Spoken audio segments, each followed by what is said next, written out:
आज हम भंते जी से जानेंगे कि एक भिक्षु का क्या कर्तव्य होता है।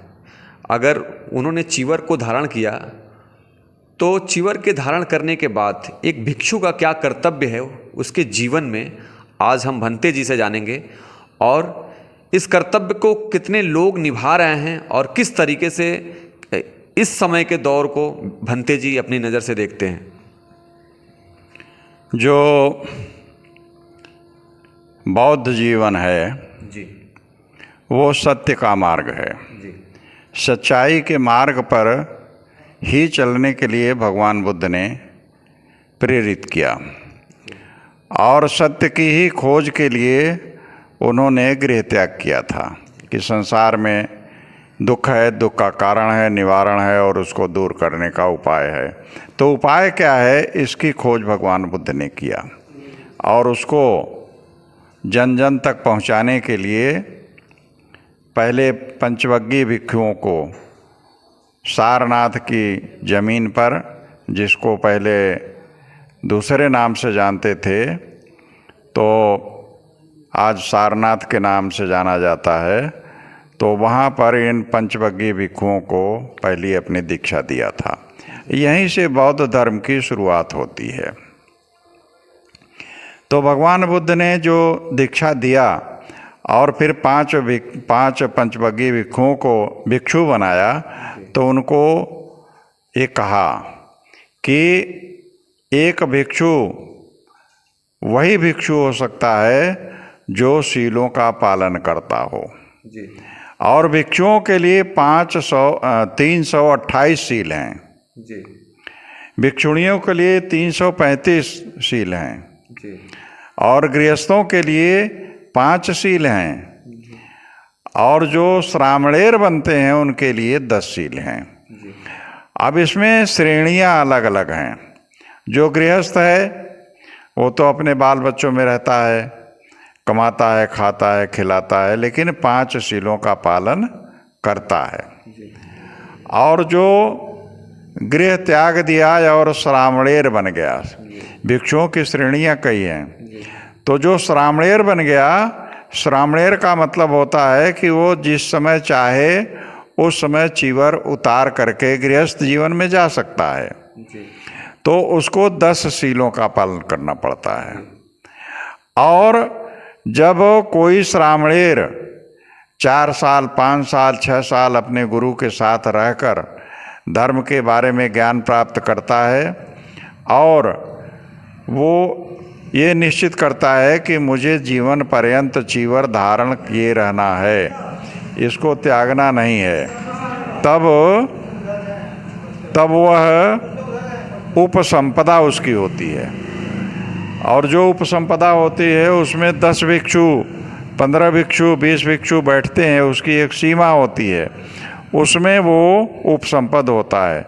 जब उपसंपदा उसकी हो जाती है तो वो पूर्ण रूप से भिक्षु हो जाता है। अब वो भिक्षु कहलाने का हकदार हो गया, लेकिन अब उसके कर्तव्य, ये तो उसका अधिकार हो गया कि हम भिक्षु हैं, अब उसके कर्तव्य आते हैं। तो उसका कर्तव्य सभी के प्रति एक जैसा। जो शील हम शुरू करते हैं 5 शील गृहस्थों का, वो भी शील भिक्षु को पालन करना पड़ता है। जो श्रामणेर 10 शील ग्रहण करता है, पालन करता है, उसको भी पालन करना पड़ता है। मिला के 15 शील हो जाते हैं स्टार्टिंग से उनके। नहीं, 10 शील। हाँ, 5 शील में 10 शील में 5 शील वो भी निहित हैं, जो 10 शील होते हैं। तो जो 10 शील होते हैं, इसके अतिरिक्त हमने बताया कि भिक्षुओं को 228 शीलों का पालन करना पड़ता है, भिक्षुणियों को 235 शीलों का पालन करना पड़ता है। तो उसमें बहुत सारी छोटी छोटी चीज़ें हैं। जैसे कोई भिक्षु भोजन करने बैठता है, तो भोजन करने बैठेगा तो कैसे उसको ग्रहण करेगा, उसका नियम है। छोटा छोटा ग्रास लेना चाहिए और खूब कूच कूच कर खाना चाहिए, चप चप करके नहीं खाना चाहिए। और हाथ ऐसे झटक झटक कर नहीं खाना चाहिए। और जब तक सभी भिक्षु भोजन न कर लें तब तक किसी को हाथ नहीं धोना चाहिए, उठना नहीं चाहिए। ये नियम है, पालन करना चाहिए। समय की भी कुछ पाबंदी होती है भोजन ग्रहण करने का? भगवान बुद्ध ने बताया कि प्रत्येक दिन में 12 बजे यानी दोपहर से पहले, ये पहले तो 12 बजे 1 बजे नहीं होता था। घड़ी का आविष्कार 1505 में, सन 1505 में हुआ। तो उसके पहले जो समय की गणना करते थे तो वो यही गणना करते थे कि सुबह, दूसरे पहर, दोपहर, तीसरे पहर, अंतिम पहर, इसलिए इस तरह से समय की गणना करते थे। तो भगवान बुद्ध के समय में ये हुआ कि दोपहर के पहले भिक्षु अपना भिक्षा पात्र लेगा और बस्तियों में जाएगा भोजन भिक्षा मांगने के लिए। तो किसी घर को छोड़ेगा नहीं, एक तरफ से जाएगा और 5 घर तक जा सकता है। एक ही घर में उसको अपने भोजन भर के लिए मिल गया तो आगे नहीं जाएगा, और 5 घर तक पहुंच गया, 5 घर में भोजन के लिए उसको नहीं मिला तो वापस आ जाएगा। ये मुख्य रूप से भोजन के लिए व्यवस्था भगवान ने बनाया। और 24 घंटे में एक ही बार भोजन करना है, रात्रि का भोजन नहीं करना है।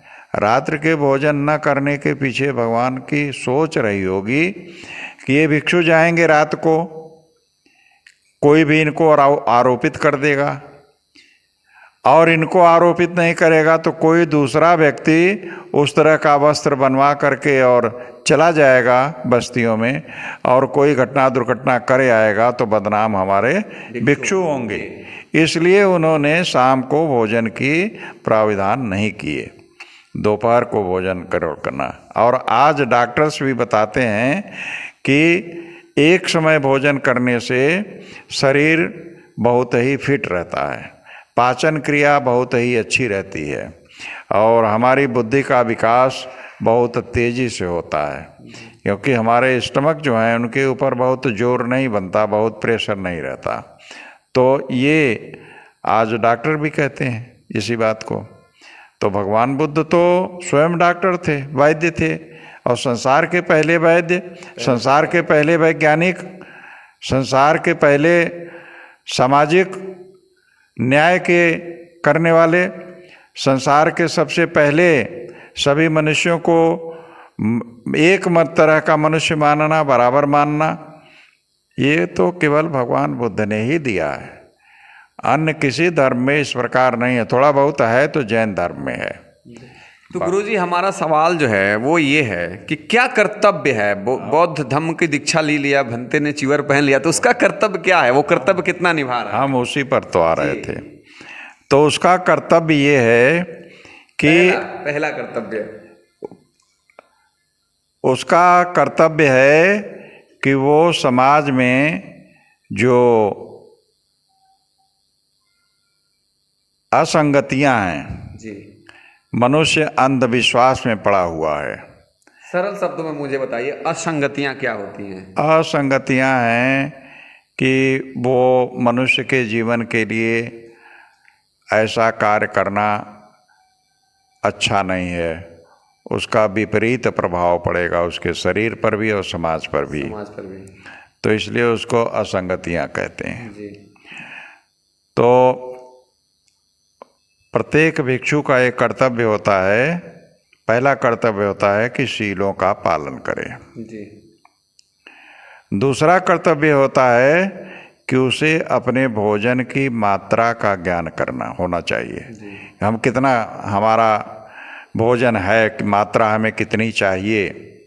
नहीं हमको 1 रोटी की भूख है, हम 2 रोटी खा गए तो हमारे पेट खराब हो जाए, अतिसार हो जाएगा, पेचिश पड़ने लगेगी।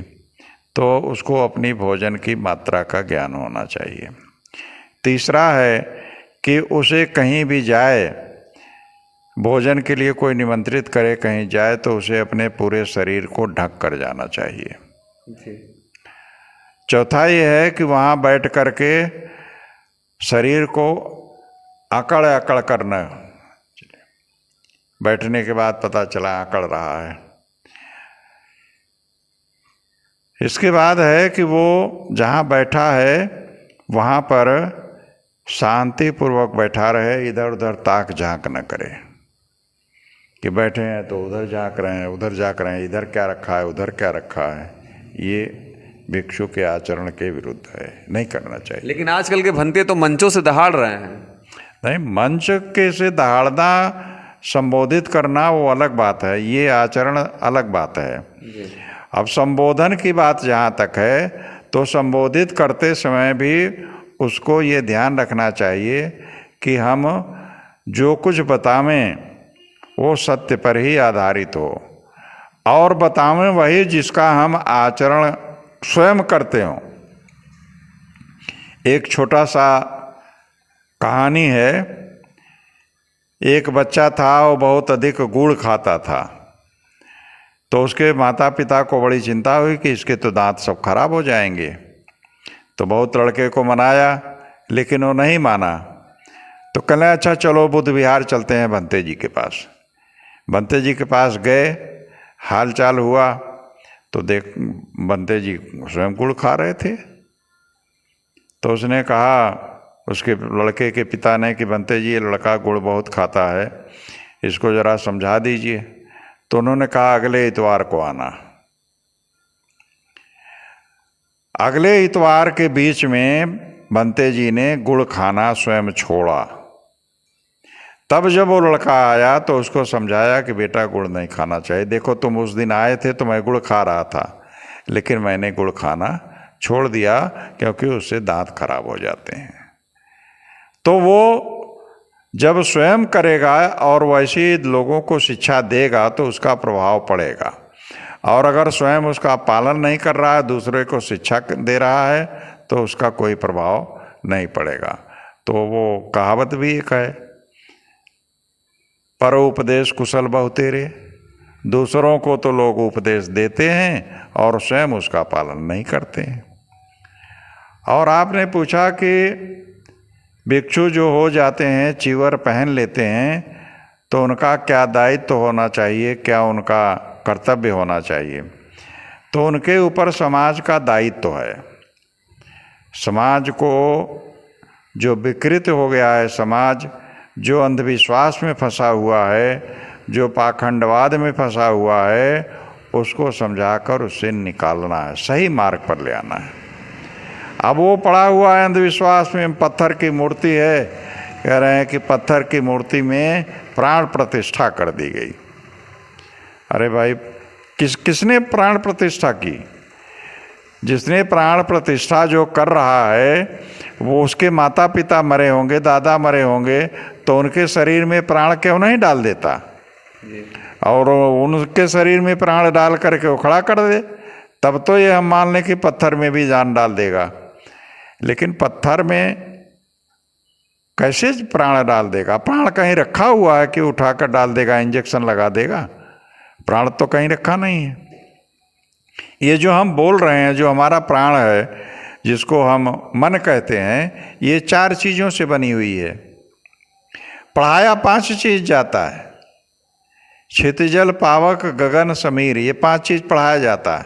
लेकिन भगवान बुद्ध कहते हैं नहीं, 4 ही से बनी है।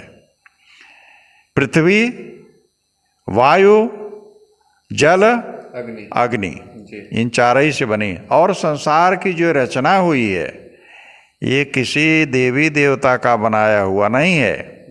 ये प्रकृति अपने आप बनी है, अपने आप इसका विकास हुआ है, और इन्हीं 4 चीज़ों के मिलने से ये प्रकृति बनी है,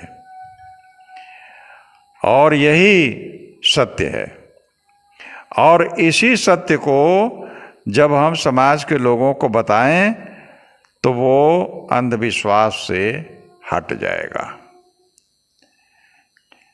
अब एक बहुत छोटी सी बात है, एक मिट्टी का चूहा बनाकर एक जगह रख दीजिए, और बिल्ली उधर से आए तो वो चूहे के ऊपर क्या, जो मिट्टी का चूहा है उसके ऊपर वो हमला करेगी, उसको खाने का प्रयास करेगी? कतई नहीं करेगी, क्योंकि वो जानती है बिल्ली कि ये मिट्टी का है।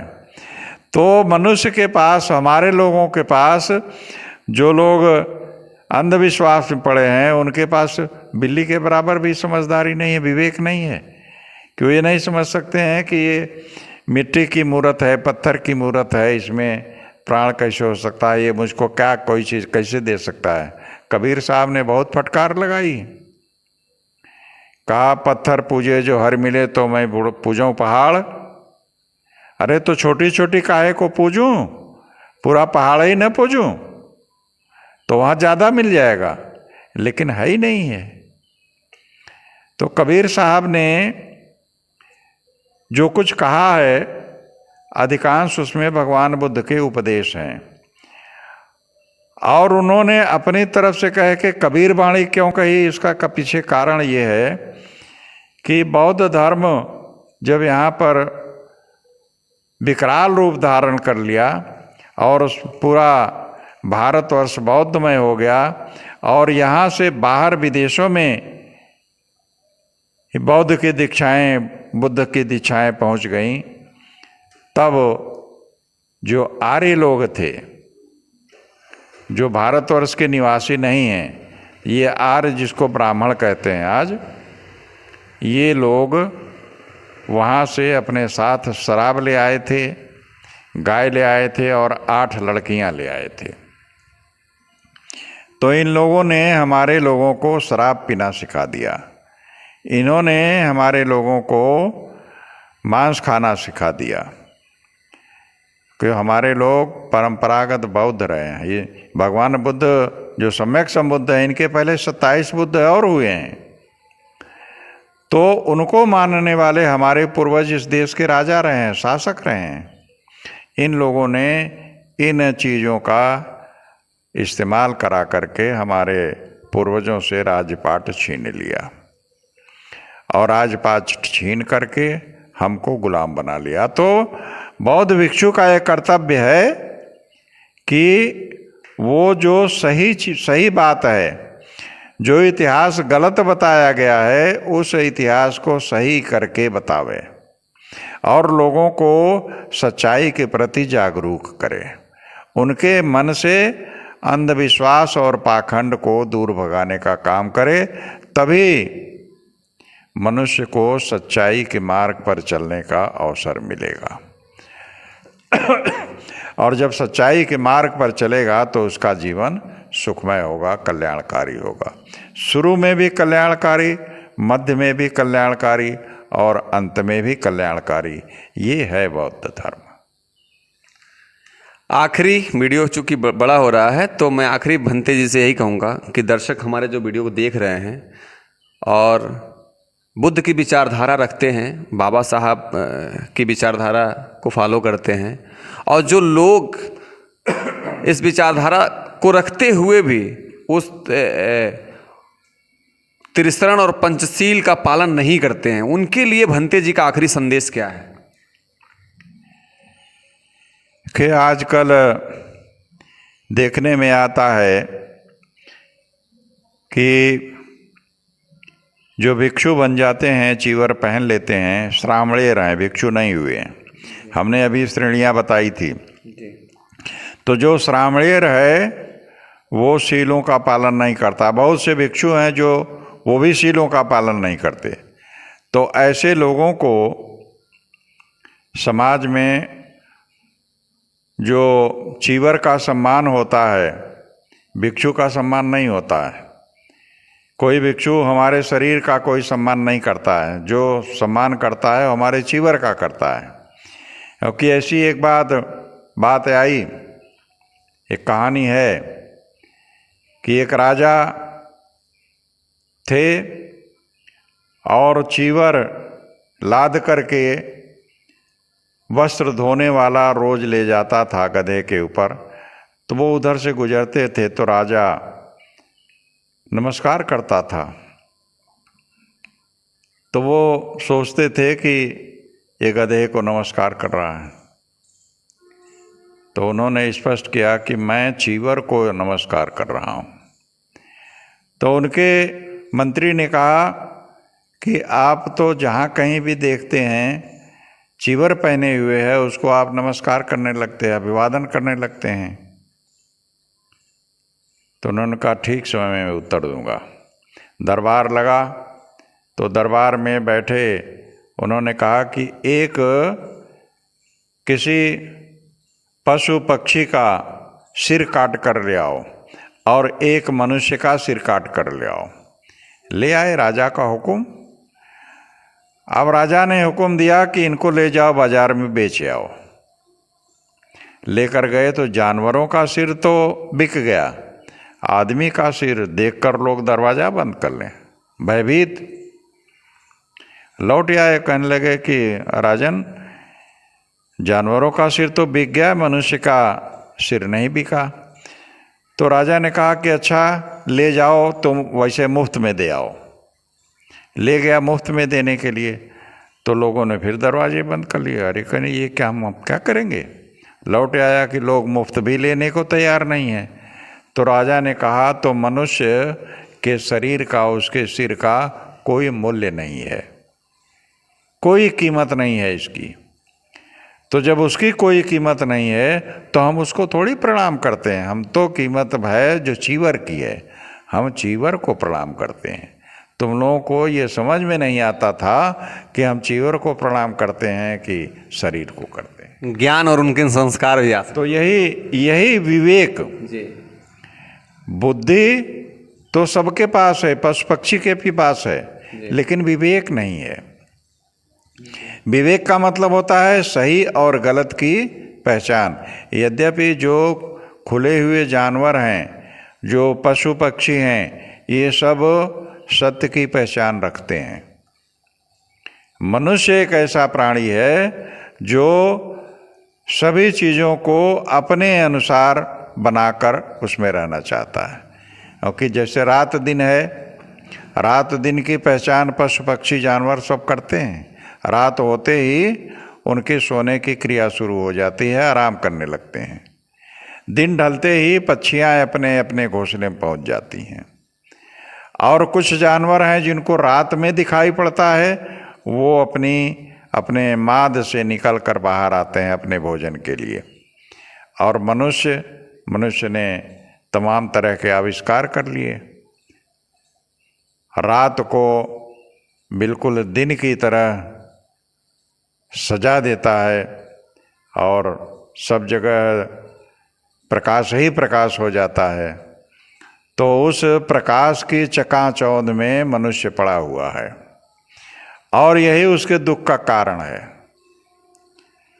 इसी से उसको दुख मिलता है कि उस चकाचौंध में पड़कर, जैसे एक हिरन है चकाचौंध में पड़ता है, इधर से देखता है उधर तो उसको लगता है कि उधर पानी है, क्योंकि सूरज की जो धूप है उसमें चकमक चकमक होता रहता है। और उधर देखता है पानी नहीं है, उधर से पीछे मुड़कर देखता है तो फिर देखता है कि अरे पानी तो उधर ही था जिधर से हम आए हैं। तो इसी में इधर से उधर, उधर से इधर, इधर से उधर जा कर के वो मर जाता है, उसे पानी नहीं मिलता। क्यों? वो भ्रम में पड़ा हुआ है। तो इसी तरह से मनुष्य भी भ्रम में पड़ा हुआ है।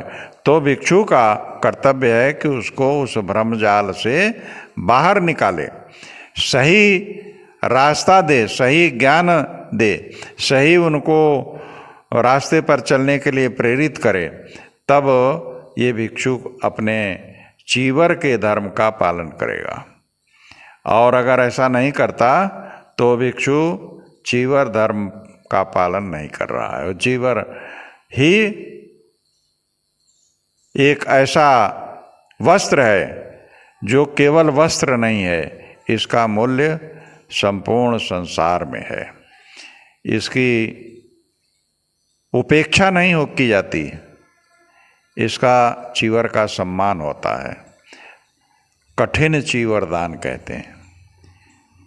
आषाढ़ की पूर्णिमा से लेकर 3 महीने का वर्षावास होता है, उसके बाद 1 महीने तक कठिन चीवर दान भिक्षुओं को होता रहता है।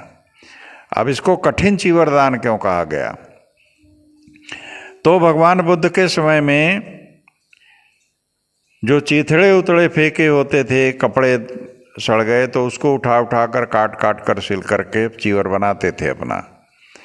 कालांतर में ये हुआ कि नए वस्त्र, भगवान बुद्ध को दुस्सा मिला तो नए वस्त्र की वो हुई कि नया पहनना चाहिए, तो लोग बड़ी मेहनत करके सूत बनाते हैं और सूत बनाकर फिर मेहनत करके उसका कपड़ा बनाते हैं।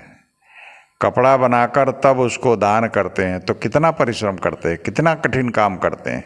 इसलिए इस चीवर को कठिन चीवर कहा गया और कठिन चीवर दान इसलिए होता है।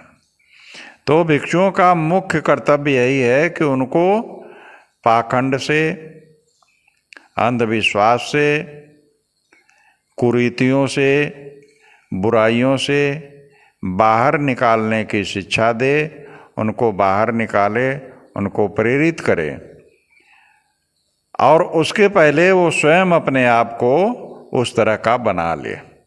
अगर उस तरह का अपने आप को नहीं बनाता है तो उसके उपदेश का, उसके शिक्षा देने का कोई प्रभाव नहीं पड़ेगा।